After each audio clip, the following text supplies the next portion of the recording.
Hello, everybody. I am Pavel Stefanovic from Vilnius Tech University. Today, I will make a presentation and explain two of the most known tasks of artificial intelligence: is data classification and clustering. So, no matter which task we are solving, the main thing is the same. We must have a data set to train the artificial intelligence models. It is the most important part of the training AI models. Why? Because sometimes even is say that the data is gold nowadays, because rules of data can solve a very many different problems. Talking about classification and clusterization definitions, let's say, so the main thing what we have to know about the classification, that usually, not usually, but always in the classification task, the data analyzed has to be assigned to the classes.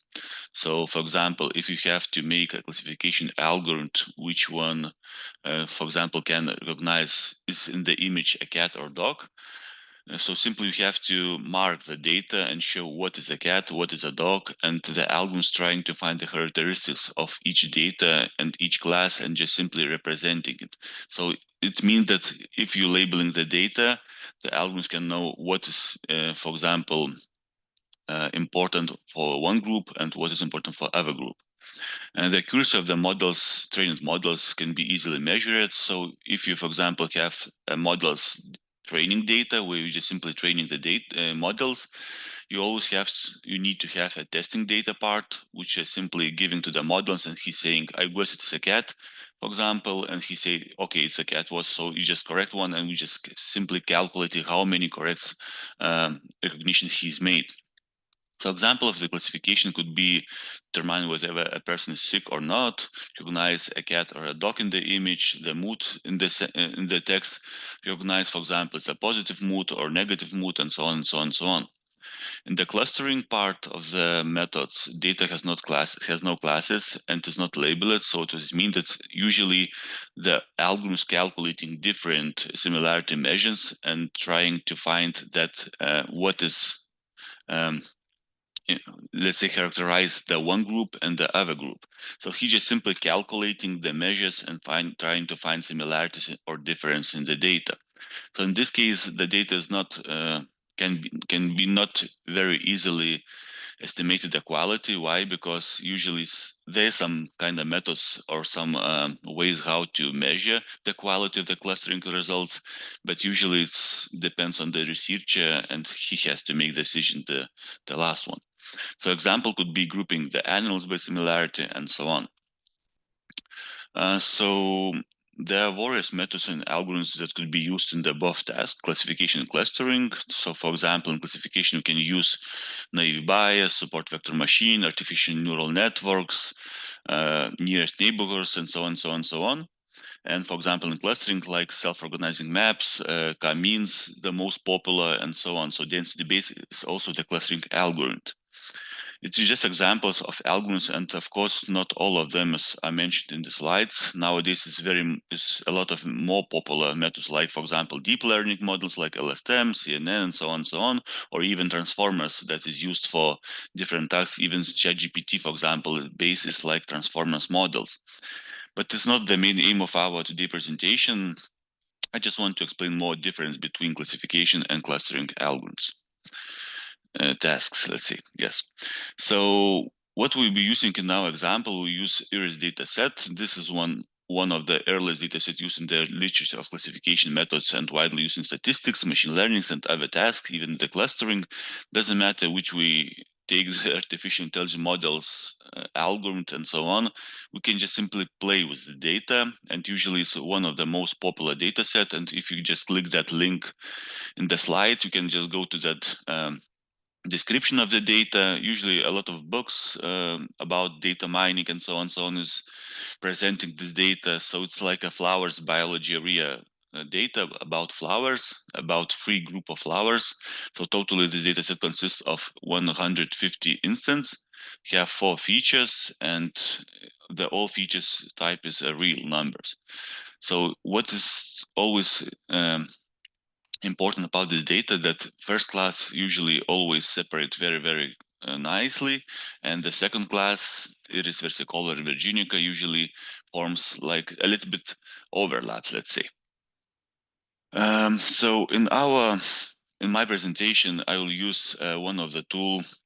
It's Orange Data Mining. Many tools exist, of course, that can be used to try the artificial intelligence methods and models in easy way without any programming knowledge. So like RapidMiner, Knime, and so on.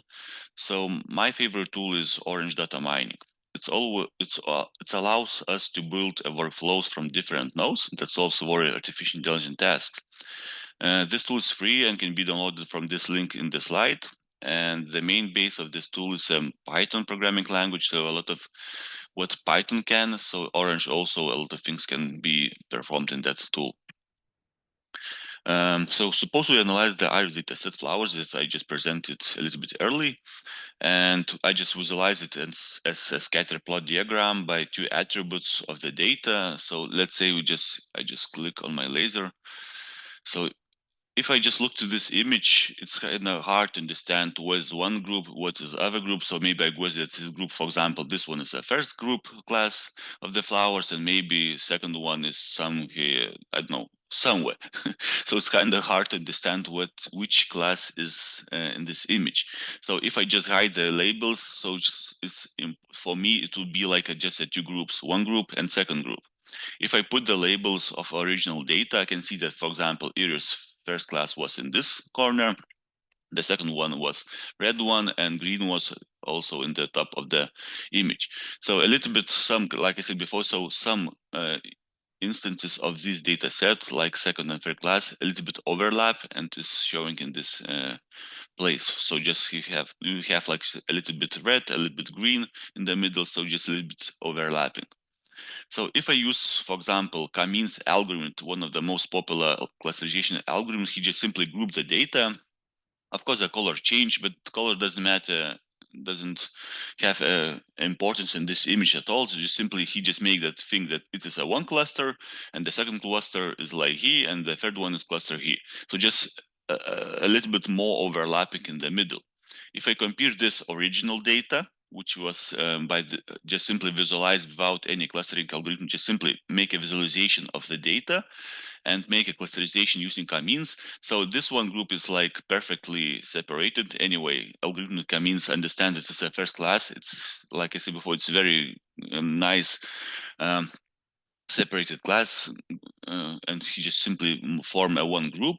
And the second one is just overlapping, but in this original way, this data becomes also a little bit green, but it have to be, for example, the other class data. So it's overlapping becomes a little bit bigger after clusterization.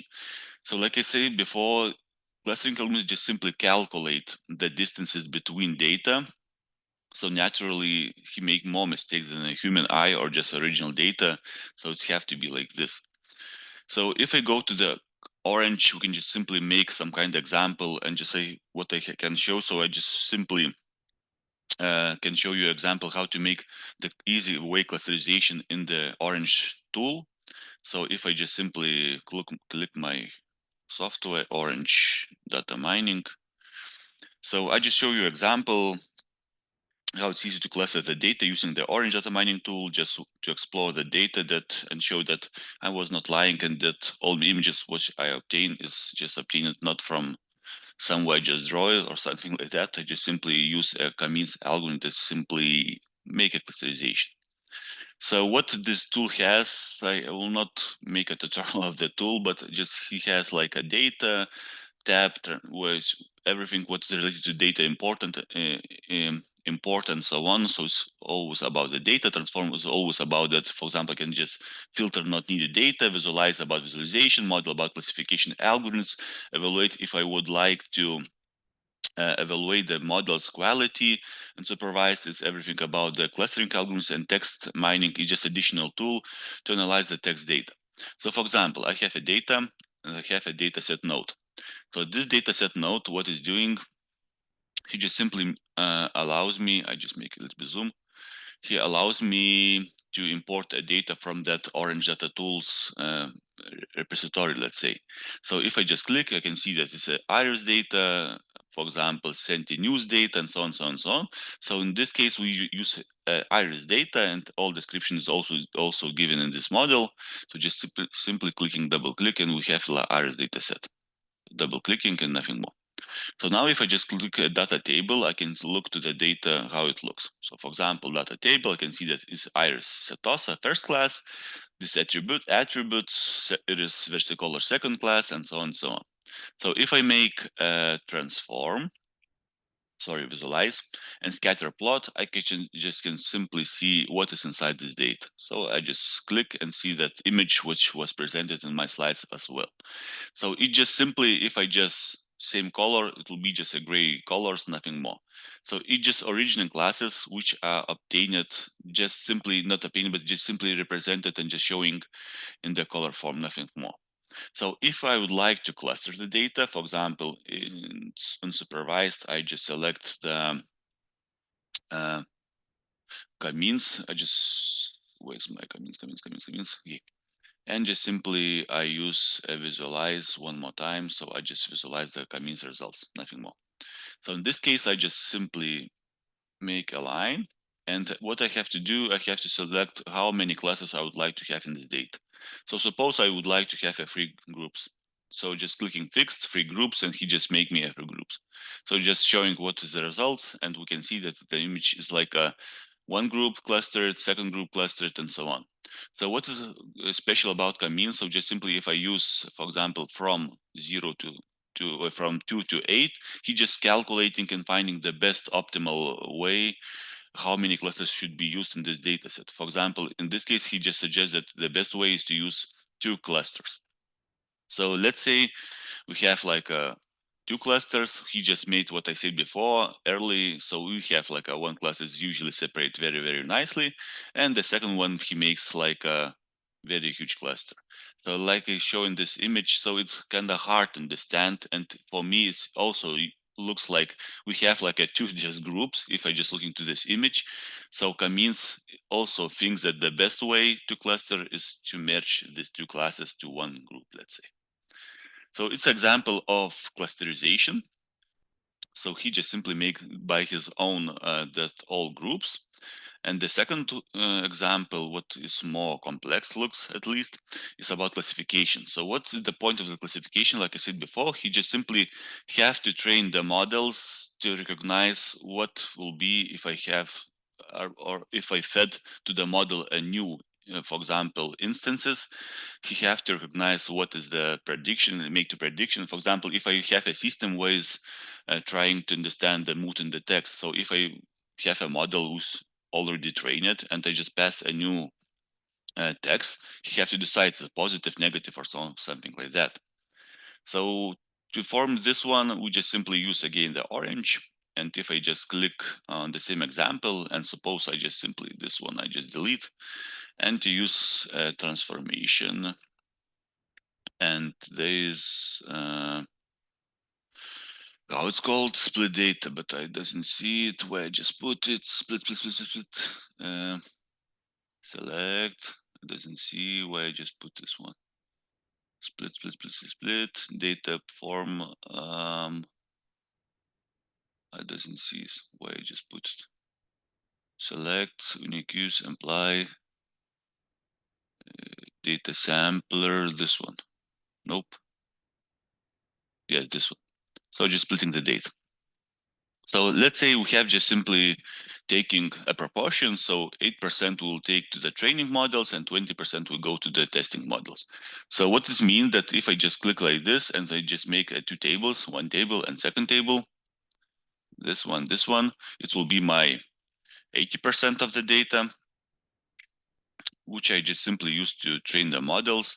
And this one will be, will be my 20% of the models. I just use it to test of the data to test. So just need to see or I make the good connection. So in this case, we can see that it's 120 instances. In this case, we have, okay, the same. Why is the same? Because I just click the line and just make this one like this. I just make the remaining data goes to the upper branch. So in this case, we have like a 30%, so 30 instances, so 20%, and this one have 80%. So like it's showing this image, so just simply I use a neural network to to play, to train the model and nothing more, but we can just use the all models as we wish. But let's say we have like the models, and I use the same artificial networks. And I put here. So of course the neural network have a lot of different options like hidden layers numbers, the neurons numbers, the solver, and so on. So I will not change anything, just to show example how it works at all. And I use evaluate, test, and score, and prediction I will need, and I will need confusion matrix. So this one goes here, and I soon explain what this means and what is obtained in these results. So let's here, and this one goes, and this one goes. So what making this part, let's say, test and score. So this one part just simply training the model. So in this case, I can see that, for example, the C and A mean that accuracy, model classification accuracy, and I just simply train it and say that this model accuracy is equal to 95%. So it's 95% always correct when I give a new data to the model. What confusion matrix shows me that just results what is correctly has been assigned, what is not. For example, the first class was correctly 100% guessed. There's no mistakes. In diagonal, we can see correct recognition, and in the after the diagonal in the up and bottom side, it means that we make mistakes. So, for example, recognizing verticolor, he make 36 correct recognition, and 3 just simply make mistakes.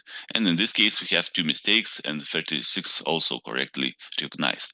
So this model is like showed works in 95%. And for example, this part was used just to train the model, and this one is like a fed to the test the model. So just it was not showed in the model in the training process. So if I click the prediction, so what is showing me, he just showing how he guessed the classes. So for example, he guessed 100% it is a versicolor. It was true? Yes, it was true. In this case, he guessed that it's a irisetosa, but guessed by 60%. So it's anyway was true, and he was recognized correctly. So if I see all that marks, can just analyze and see how many correct assignment he made.